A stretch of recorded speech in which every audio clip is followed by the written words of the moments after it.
Hi, I'm Mike Beliveau, and today we're back at the West Shore Sportsmen's Association, and we're going to be shooting one of my antique revolvers today. We're going to be shooting my New Model Navy cartridge conversion revolver.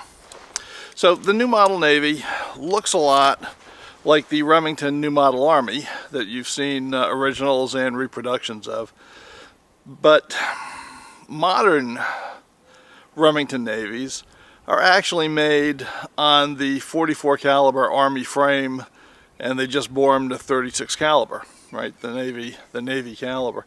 So it's a big, heavy, clumsy gun.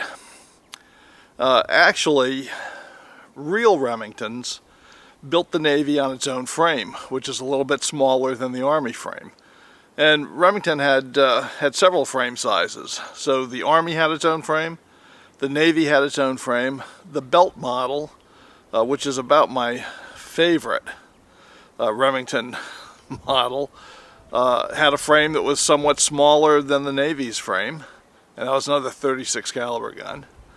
And then there's the police model, which is another 36 caliber gun, which had a smaller frame than the belt frame. And then there's a little itty bitty pocket model, the 31 caliber cap and ball gun. So these days we only get the little itty bitty one and the great big Army frame, and that's too bad, because Remington was doing the right thing with their smaller frame sizes. It's a much easier gun to handle. Now this gun, the New Model Navy that I have, is a cartridge conversion, and cartridge conversions at Remington have a long and interesting history. As a lot of people know, they bit the bullet, so to speak, and they licensed the roll and white patent on bored-through cylinders from the Smith & Wesson company that owned the overall licensing rights to it. And Smith & Wesson had to pay Roll and White 25 cents per gun that they made using his patent. So they had to pay, Smith & Wesson had to pay 25 cents per gun to Roll and White for Remington to use his patent. And for that privilege, they charged Remington $1 a gun. And that's kind of significant on a gun that costs like $9 or $10, right? To add $1 to it. So Remington did that to steal a march on Colt, because Colt was unwilling to. So Remington made New Model Army conversions back in the 1860s and early 70s. But that was as far as they were willing to go. So when they got to the other conversions they did, of which they converted almost everything, like this gun, they were no longer willing to pay Roll and White. So they waited for the patent to run out. So the percussion model, the C&B model of the New Model Navy, that was made from 1863 until 1878. They were still making cap and ball models well into the cartridge era, and some people preferred them. So they still had a market, and they still made them. Now, starting in 1874, they started making cartridge conversions of the New Model Navy, and those were not converted cap and ball revolvers. They were making those revolvers as purpose-built revolvers, and they used a lot of cap and ball parts, and that was one of their reasons for making the conversions instead of developing new models, because they developed the 1875 Remington. But after the Civil War, Remington was in real financial trouble. The government had big contracts with them, and the New Model Army, of course, was a big seller, and they had bought, the U.S. government had bought about 4,500 New Model Navies for the Navy, and had contracts for more. Well, when the war ended, Remington learned what a lot of companies have learned, which is the government can be your best customer, because they have a lot of money, and they can be your worst customer, because they can do pretty much whatever they want. And after the war, they canceled all of their outstanding arms contracts. So Remington had all of these parts that they had made, and nowhere to go use them, right? So a gun that they could sell to the government for $12 or $16 Well, now there are so many surplus guns on the market that those were going for like $1.50, $1.25. I mean, guns were going for the same cost as a box of cartridges, just to put that in perspective. So that made it really tough on Remington. So they had those parts, and rather than develop new guns, what they did is they used those parts to build cartridge guns, just like this Navy model. So they made the cartridge guns from 1874 until 1888, which a lot of people don't realize. They were still making cartridge conversions almost to 1890. And originally, the first conversions they made were in 38 rimfire long, also known as the 38-100 cartridge. And that's because those were actually more plentiful than centerfire cartridges, because this Navy gun, of course, was a 36 caliber gun, which means it has a 375-inch internal groove-to-groove diameter in the barrel, right, the bore. And the 38 Long Colt was not developed, or the Short Colt, wasn't developed until like 1875. So after that point, they started making both rimfire guns and centerfire guns. They chambered it in the 38 Long Colt cartridge, which was probably a good move. So this gun is a 38 Long Colt chambered gun. It's a centerfire gun. And I'm going to show you some of the features, and we'll discuss them, and we'll do a little bit of shooting. So let's get over to the range.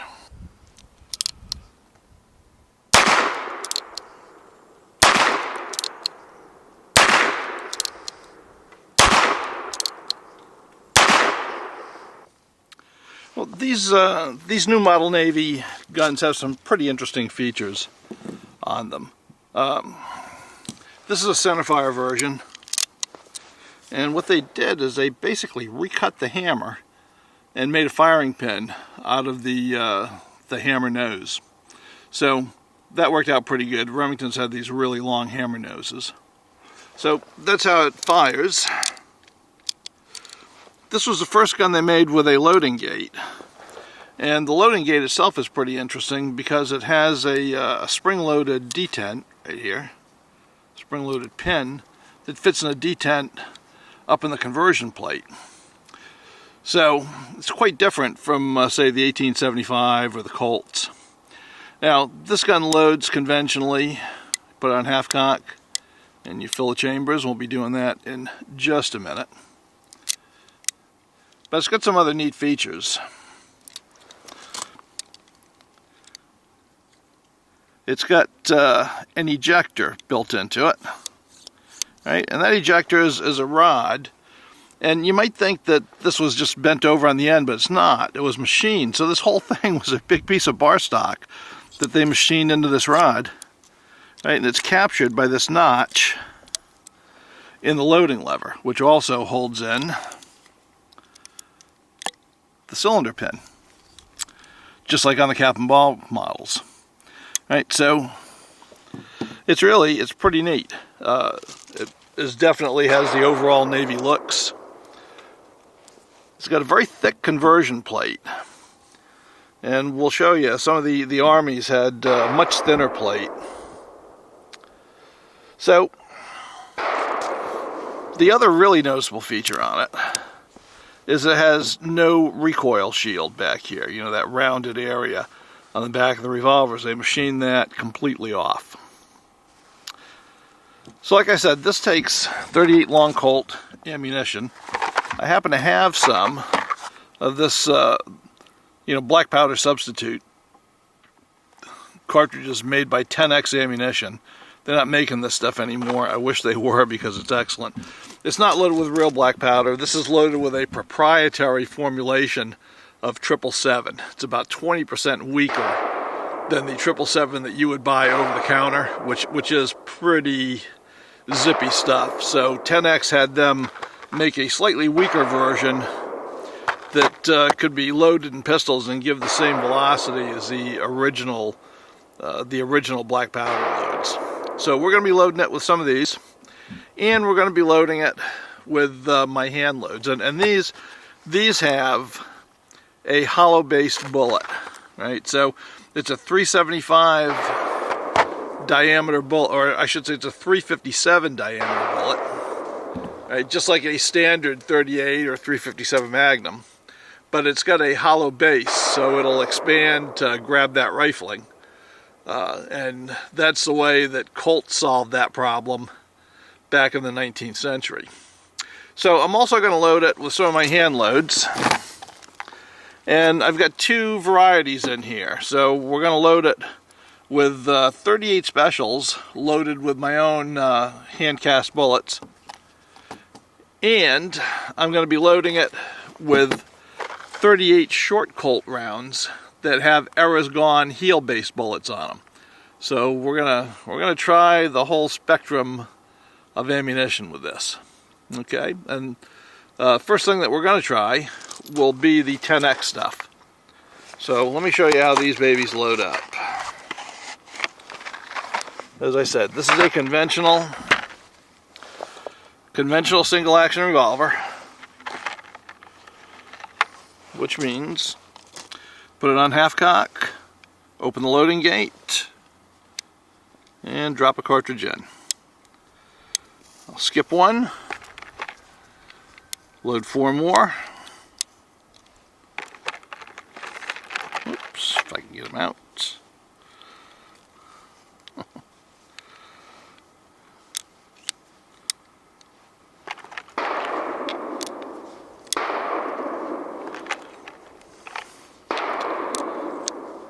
Alright, now these are recessed pretty deep, so I'm going to hope, oh, and just for the sake of showing you, I'm going to put it on full cock, drop the hammer, and I'm on an empty chamber. There is no safety device on this. There are no notches between chambers like there would be on a cap and ball, so for safety's sake, load 5. Now you're free human beings, you can do what you want. And if you choose to load 6 at the range, that is your business, but I don't, because I don't want to change my procedures for no good reason. Okay, so that's how we load them up. Okay, well, I'm loaded up with the 10X 38 Long Colt rounds, and we're 15 yards away from the target. It's really icy out here, which I should have brought ice creepers and I did not. I was out here a couple of days ago and the snow was a foot deep. I mean, there was not a question of ice, it was just a question of plowing through it, right? So we've had 2 days. Yesterday was like 58 degrees and the day before was about 50. And in those 2 days, an incredible amount of melting has taken place. Now today, we're still chilly, but it's 40, pretty nice. But of course what's happened is we've been below freezing every night. So it's melted like crazy and then frozen solid each night. So I'm gonna try to keep my footing over here. But you know, we should be able to get back and forth okay to the target. So let's take that 10X 38 Long Colt ammo and see if this gun even goes off. This will be the first time that I've shot this Remington.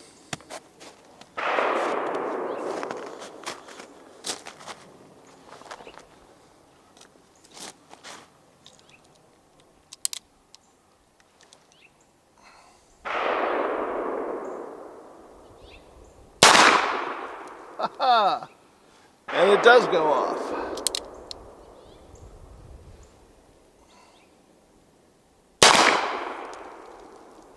That's got a pretty good report to it, doesn't it?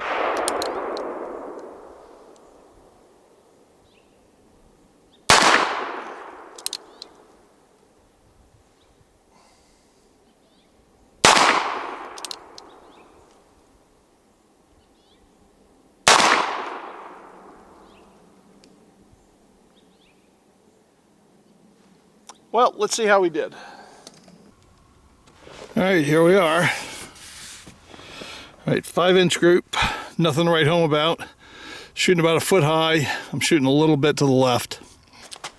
Well, I've loaded the Remington up with the heel-based 38 short Colt bullets. So let's see how those do on paper.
Well, punk, do you feel lucky?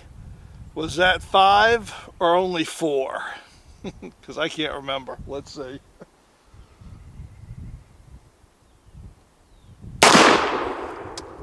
And it turned out it was only 4.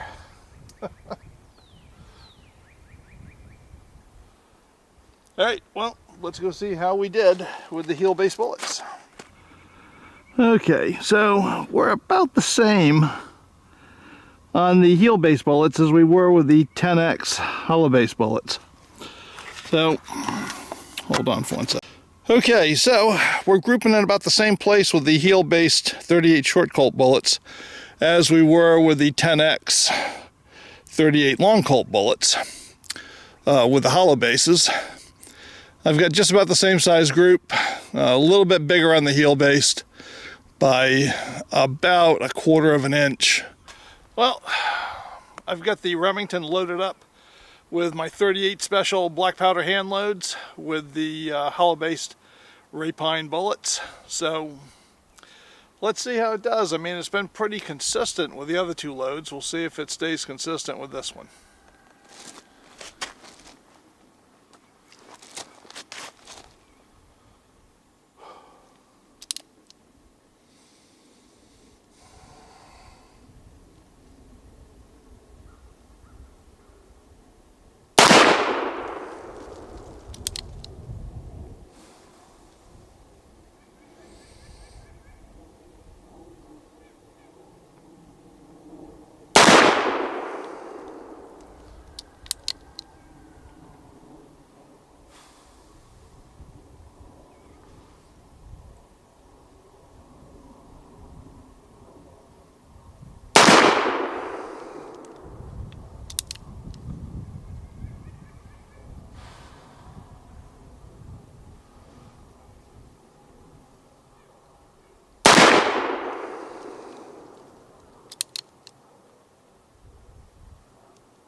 Well, let's see how we did. All right, well, the black spots are the 10X 38 Long Colt ammunition loaded with the proprietary 777. And, that gives a pretty good group. If you throw out the flyer, it was 3.5 inches. The heel-based 38 short Colts are in the orange dots, and they perform just about the same. Group size was only about 1/4 inch bigger. And then the rapine 158 grain hollow-based bullets in the 38 specials, they printed a good bit higher overall and a bit of a larger group. So it's probably my fault, not the gun's fault. But, all things considered, it shot pretty well, considering offhand on the ice. I'm not feeling too bad about it. So this gun's 150 years old, just about, and it is still ticking pretty darn well. All right, so let me finish up by telling you a true story about the new model Navy and the Navy. So the percussion version, the 1863 new model Navy revolver was actually pretty popular. And Uncle Sam's Navy bought 4,500 of them, for issue to the fleet. So everything is fine. And in 1875, which is almost 10 years after the Civil War is over, the Navy is still using these percussion handguns. And they contacted Remington about getting them converted to 38 Long Colt. And Remington quoted them a price. They would do it for $3.25. They would convert each gun. Or, if the Navy was willing to kick in an extra buck, they would also polish them or re-blue them and outfit them with new wooden grips.